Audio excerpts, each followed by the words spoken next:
Peace and blessings. Good morning, everybody. Rob YB Youngblood coming at you. Hope you're having a wonderful, blessed, and productive day.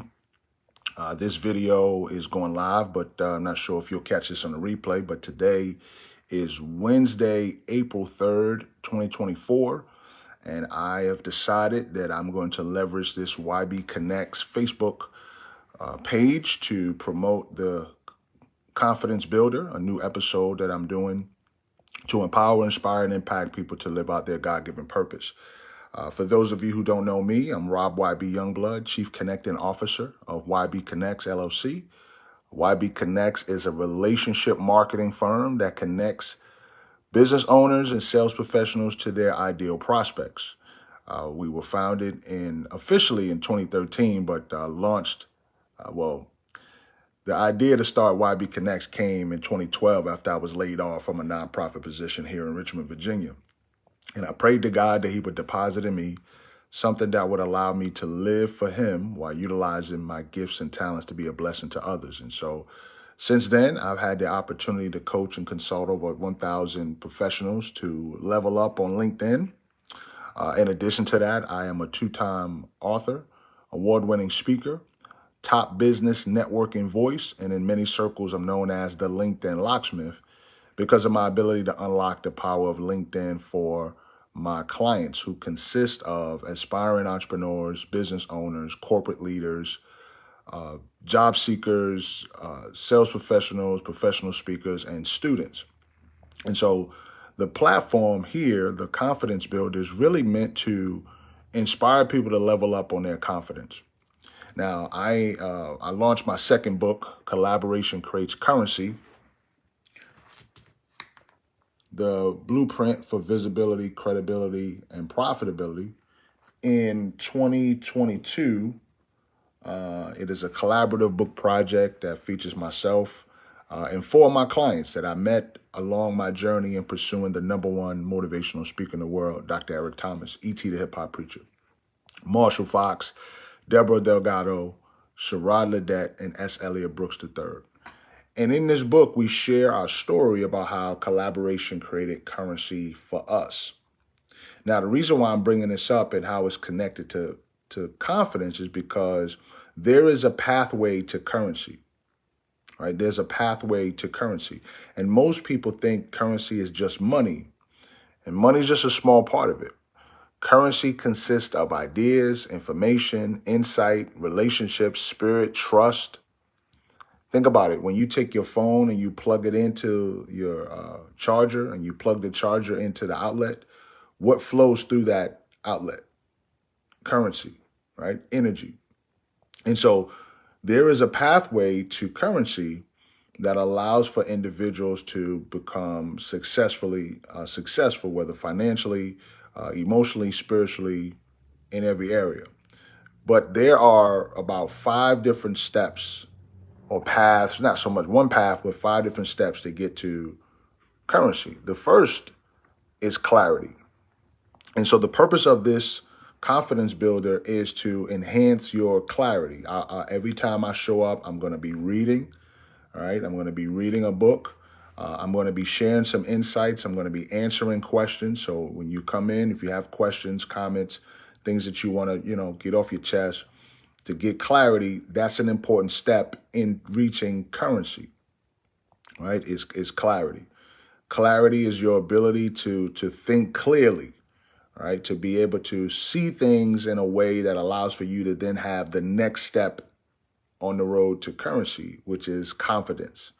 All right? Confidence is a belief, right? And that's why I'm getting into this first book, The Magic of Thinking Big, because this is an opportunity for people to build their belief system. All right. There's a quote in this book that's so powerful, and I'm not gonna focus on this aspect today. I'm actually going to pick up where I left off in episode 2, which you can find on YouTube on the Collaboration Creates Currency channel. But it says, those who believe they can move mountains do. Those who believe they can't, cannot. Belief triggers the power to do. And so confidence, which can be connected to belief, it triggers the ability to do. And what we know is going on in the economy, is going on in the world, is that there's folks that are operating in fear and doubt. And fear and doubt is the opposite of belief and faith. So if we can lift up belief and faith, and I'm not talking about religion, I'm just talking about faith, like a belief in action. So there's belief, but then there's faith. Faith is belief in action. So how do you know you have faith? Because what you believe, you're taking action on. Like you believe that what it is that you're doing, that the more you do it, you put yourself in a position to achieve that which you're setting to do. So by having clarity and by having confidence, you begin to move forward towards whatever that goal is, whether it's generating more income, whether it's building your new home, whether it's, sending your kids to school, whether it's, getting healthy. Whatever that is, you're putting yourself in a higher position to succeed because you have the ability to grow your belief and because you have clarity. So today I'm going to read out of The Magic of Thinking Big. Once again, the first episode of this series was launched on YouTube, but I decided that I wanted to just go ahead and put it here on Facebook because it allows for me to interact live versus it being a recording. And it's a little easier to do it than to just upload videos. So you can definitely go to the Collaboration Creates Currency channel because I have content there as well. But I just wanted to just drop this information here and make it easy. So, all right. So I'm going to come back. I'm going to start back in chapter 1. Chapter 1 of the Magic of Thinking Big says, believe you can succeed and you will.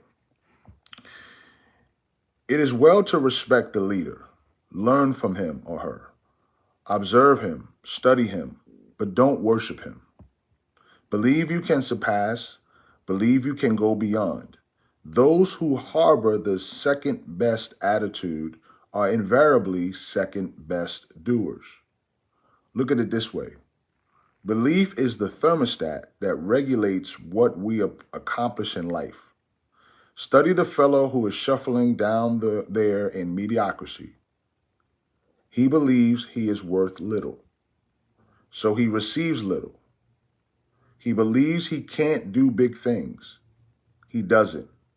He believes he is unimportant, so everything he does has an unimportant mark. As time goes by, lack of belief in himself shows through the way the fellow talks, walks, acts, unless he readjusts his thermostat forward. He shrinks, grows smaller and smaller in his own estimation. And since others see in us what we see in ourselves, he grows smaller in the estimation of the people around him. Now look across the way at the person who is advancing forward. He believes he is worth much, and he receives much. He believes he can handle big, difficult assignments, and he does. Everything he does, the way he handles himself with people, his character, his thoughts, his viewpoints, all say, here is a professional. He is an important person. A person is a product of his own thoughts.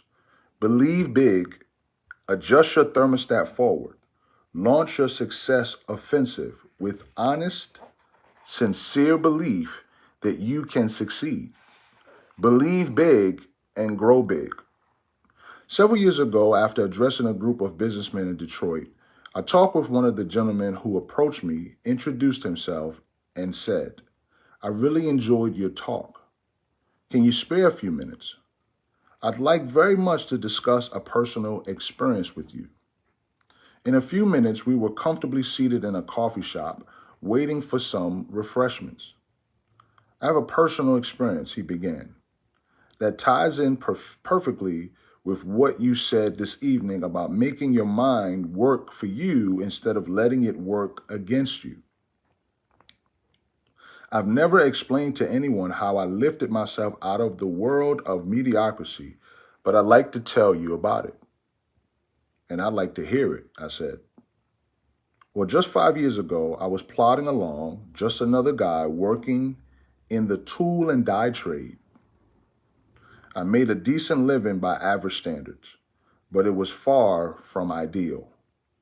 Our home was much too small, and there was no money for those many things we wanted. My wife, bless her, didn't complain much, but it was written all over her that she was more resigned to her fate than she was happy. Inside, I grew more and more dissatisfied.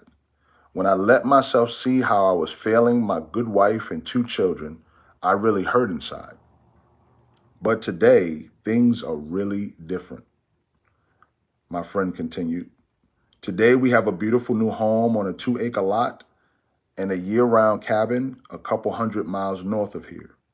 There's no more worry about whether we can send the kids to a good college, and my wife no longer has to feel guilty every time she spends money for some new clothes. Next summer, the whole family is flying to Europe to spend a month's holiday. We're really living. How did this all happen, I asked. It all happened, he continued, when, to use the phrase you used tonight, I harnessed the power of belief. 5 years ago, I learned about a job with a tool and die company here in Detroit. We were living in Cleveland at the time. I decided to look into it, hoping I can make a little more money. I got here early on Sunday evening, but the interview was not until Monday. After dinner, I sat down in my hotel room, and for some reason, I really got disgusted with myself. Why, I asked myself, am I just a middle-class failure? Why am I trying to get a job that represents such a small step forward? I don't know to this day what prompted me to do it, but I took a sheet of hotel stationery and wrote down the names of 5 people I knew well for several years who had far surpassed me in earning power and job responsibility. 2 were former neighbors who had moved away to a fine subdivision. 2 others were fellows I had worked for, and the third was a brother-in-law. Next, again, I don't know what made me do this. I asked myself, what do my 5 friends have that I don't have? Besides better jobs. I compared myself with them on intelligence, but I honestly couldn't see that they excelled in the brains department. Nor could I truthfully say they had me beat on education, integrity, or personal habits. Finally, I got down to another success quality one hears a lot about: initiative. Here I hated to admit it, but I had to. On this point, my record showed I was far below that of my successful friends. It was now about 3 a.m., but my mind was astonishingly clear. I was seeing my weak point for the first time. I discovered that I had held back. I had always carried a little stick. I dug into myself deeper and deeper and found the reason I lacked initiative was because I didn't believe inside that I was worth very much. I sat there the rest of the night, just reviewing how lack of faith in myself had dominated me ever since I could remember. How I used my mind to work against myself. I found I had been preaching to myself why I couldn't get ahead instead of why I could. I had been selling myself short. I found this streak of self-depreciation showed through in everything I did. Then it dawned on me that no one else was going to believe in me until I believed in myself. Right then I decided, I'm through feeling second class. From here on, I am not going to sell myself short. Next morning, I still had the confidence. During the job interview, I gave my newfound confidence its first test. Before coming to the interview, I hoped I would have courage to ask for $750 or even $1,000 more than my present job was paying. But now, after realizing I was a valuable man, I upped it to $3,500 and I got it. I sold myself because after that one long night of self-analysis, I found things in myself that made me a lot more saleable. Within 2 years after I took that job, I had established a reputation as the fellow who can get business, then went into a recession. This made me still more valuable because I was one of the best business getters in the industry. The company was reorganized and I was given a substantial amount of stock plus a lot more pay. Believe in yourself and good things do start happening. Your mind is a thought factory. It is a busy factory producing countless thoughts in one day. Production in your thought factory is under the charge of 2 foremen, one of whom we will call Mr. Triumph, and the other Mr. Defeat. Mr. Triumph is in charge of manufacturing positive thoughts. He specializes in producing reasons why you can, why you're qualified, why you will. The other foreman, Mr. Defeat, produces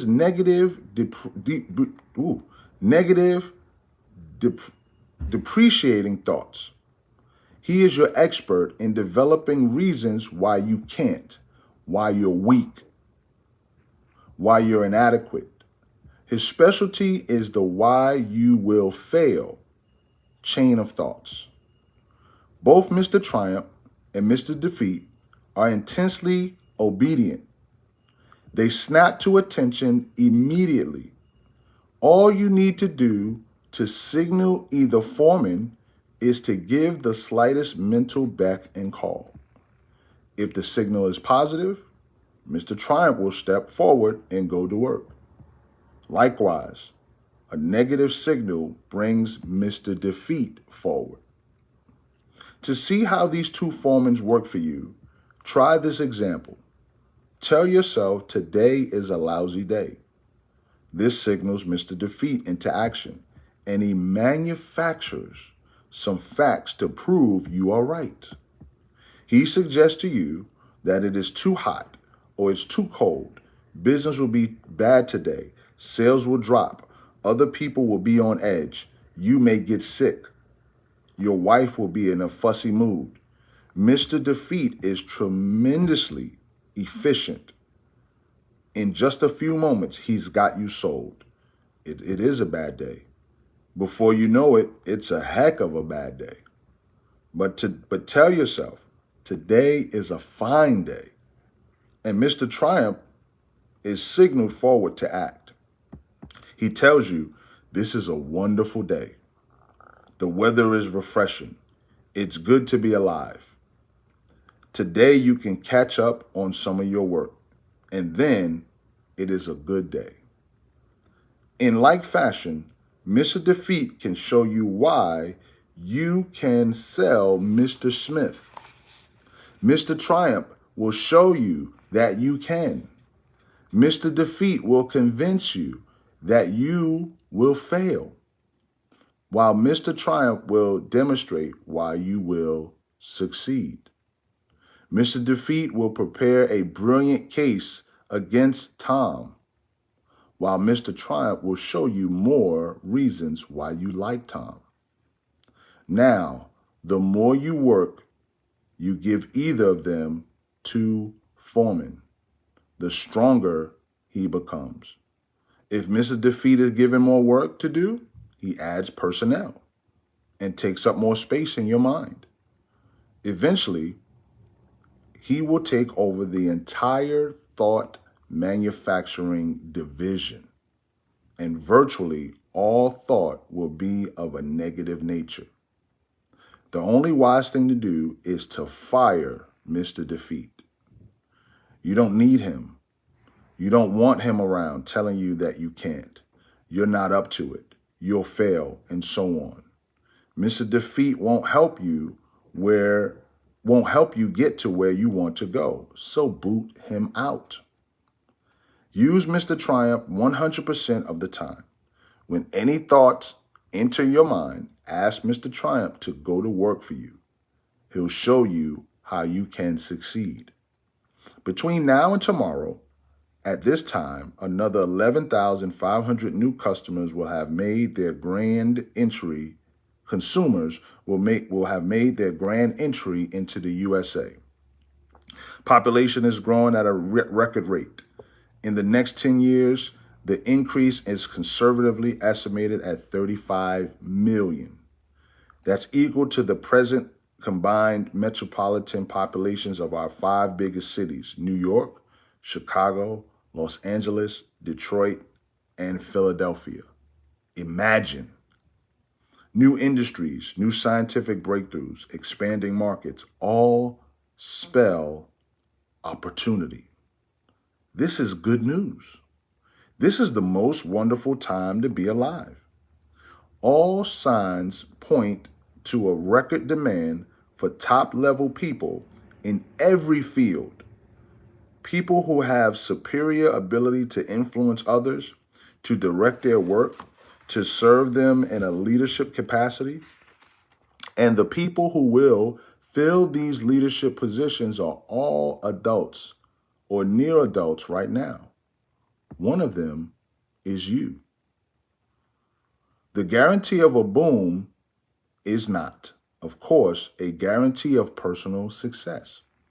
Over the long pull, the United States has always been booming, but just a fast glance shows that millions and millions of people, in fact, a majority of them, struggle but don't really succeed. The majority of folks still pull along in mediocrity, despite the record opportunity of the last 2 decades. And in the boom period ahead, most people will continue to worry, to be afraid, to crawl through life feeling unimportant, unappreciated, not able to do what they want to do. As a result, their performance will earn them petty rewards, petty happiness. Those who convert opportunity into reward, and let me say, I sincerely believe you are one of them, else you'd rely on luck and not bother with this book, will be those wise people who learn how to think themselves to success. Walk in. The door to success is open wider than ever before. Put yourself on record now that you're going to join this select group that is getting what it wants from life. Here's the first step towards success. It's a basic step. It can't be avoided. Step 1, believe in yourself. Believe you can succeed. How to develop the power of belief. Here are 3 guides to acquiring and strengthening the power of belief. Number 1, think success. Don't think failure. At work, in your home, substitute success thinking for failure thinking. When you face a difficult situation, think, I'll win, not, I'll probably lose. When you compete with someone else, think, I'm equal to the best, not, I'm outclassed. When opportunity appears, think, I can do it, never, I can't. Let the master thought, I will succeed, dominate your thinking process. Thinking success conditions your mind to create plans that produce success. Thinking failure does the exact opposite. Failure thinking conditions the mind to think other thoughts that produce failure. Number 2, remind yourself regularly that you are better than you think you are. Successful people are not supermen. Success does not require a super intellect, nor is there anything mystical about success. And success isn't based on luck. Successful people are just ordinary folks who have developed belief in themselves and what they do. Never, yes, never sell yourself short. Number 3, believe big. The size of your success is determined by the size of your belief. Think little goals and expect little achievements. Think big goals and win big success. Remember this too. Big ideas and big plans are often easier, certainly more difficult, than small ideas and small plans. Mr. Ralph J. Cordner, chairman of the board of General Electric Company, said this to a leadership conference: "We need from every man who aspires to leadership for himself and his company a determination to undertake a personal program of self-development.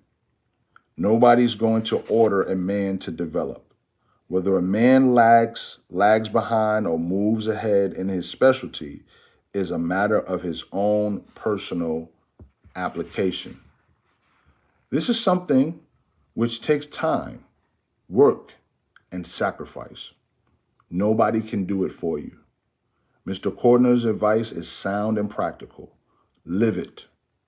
Persons who reach the top rung in business management, selling, engineering, religious work, writing, acting, and every other pursuit get there by following conscientiously and continuously a plan for self-development and growth.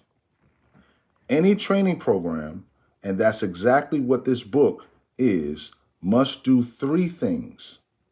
It must provide content, the what to do. Second, it must apply a method, the how to do it. And third, it must meet the acid test. That is, get results.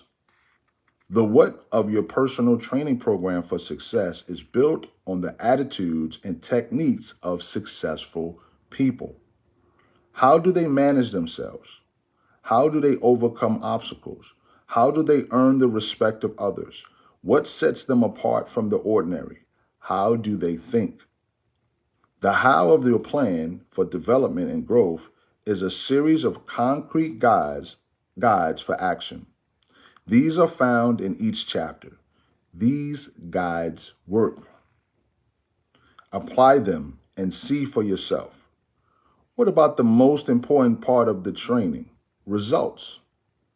Wrapped up briefly, conscientious application of the program presented here will bring you success and on a scale that may now look impossible. Broken down into its components, your personal training program for success will bring you a series of rewards. The reward of deeper respect from your family, the reward of admiration from your friends and associates, the reward of feeling useful, of being someone, of having status, the reward of increased income and a higher standard of living. Your training is self-administered. There will be no one standing over your shoulder telling you what to do and how to do it. This book will be your guide, but only you can understand yourself. Only you can command yourself to apply this training. Only you can evaluate your progress. Only you can bring about corrective action should you slip a little. In short, you are going to train yourself to achieve higher, bigger, and better success. You already have a fully equipped laboratory in which you can work and study. Your laboratory is all around you. Your laboratory consists of human beings. This laboratory supplies you with every possible example of human action. And there is no limit to what you can learn once you see yourself as a scientist in your own lab. What's more, there is nothing to buy. There is no rent to pay. There is no fees of any kind. You can use this laboratory as much as you like for free. As director of your own laboratory, you will want to do what every scientist does: observe and experiment. Isn't it surprising to you that most people understand so little about why people act as they do, even though they are surrounded by people all their lives? Most people are not trained observers. One important purpose of this book is to help you train yourself to observe, to develop deep insight into human action. You'll want to ask yourself questions like, why is John so successful and Tom just getting by? Why do people have many friends and other people have only few friends? Why will people gladly accept what one person tells them but ignore another person who tells them the same thing? Once trained, you will learn valuable lessons just through the very simple process of observing. Here are 2 special suggestions to help you make yourself a trained observer. Select for special study the most successful and the most unsuccessful person you know. Then, as the book unfolds, observe how closely your successful friends adhere to the success principles. Notice also how studying the 2 extremes will help you to see the unmistakable wisdom of following the truths outlined in this book. Each contact you make with another person gives you a chance to see success development principles at work. Your objective is to make successful action habitual. The more we practice, the sooner it becomes second nature to act in the desired way. Most of us have friends who grow things for a hobby, and we've all heard them say something like, "It's exciting to watch those plants grow. Just look how they respond to the plant food and water. See how much bigger they are today than they were last week." To be sure, it is thrilling to watch what can happen when men or women cooperate carefully with nature. It is not 1/10 as fascinating as watching yourself respond to your own carefully administered thought management program. It is fun to feel yourself growing more confident, more effective, more successful day by day, month by month. Nothing, absolutely nothing in this life gives you more satisfaction than knowing you're on the road to success and achievement. And nothing stands as a bigger challenge than making the most of yourself. This was chapter 1 of The Magic of Thinking Big by David Schwartz. Feel free to grab your copy from Amazon. But just understand that we have to have a personal development plan in order to reach the success that we want. It starts with clarity. It continues with confidence. And as you can see, there is a plan that you can adhere to. So if you're not where you want to be in life, if you're not achieving the success or the level of opportunity that you want, then take heed to the plan that was shared in the first chapter of The Magic of Thinking Big. If you're looking for someone to coach you through the process, or if you want to be a part of a community that would allow you to enhance your influence, your impact, and your income, I want to invite you to be a part of the LinkedIn Locksmith Mentorship Community, where this type of energy is displayed on a consistent basis. And while the focus is on leveraging LinkedIn to create currency, you'll also be in a place where you'll gain access to others who can assist you in reaching your goals. And in addition, you have access to myself, the LinkedIn Locksmith. If we're not connected on LinkedIn, feel free to connect with me on LinkedIn, Rob YB Youngblood. Follow us on Instagram, YB Connects, or you can follow us at the LinkedIn Locksmith Mentorship on Instagram. And I'd love to stay connected with you. Be encouraged, be blessed, but most of all, be faithful. over the gift that you've been given, and remember, your gift will make room for you. We'll see you in the next episode of The Confidence Builder. Peace.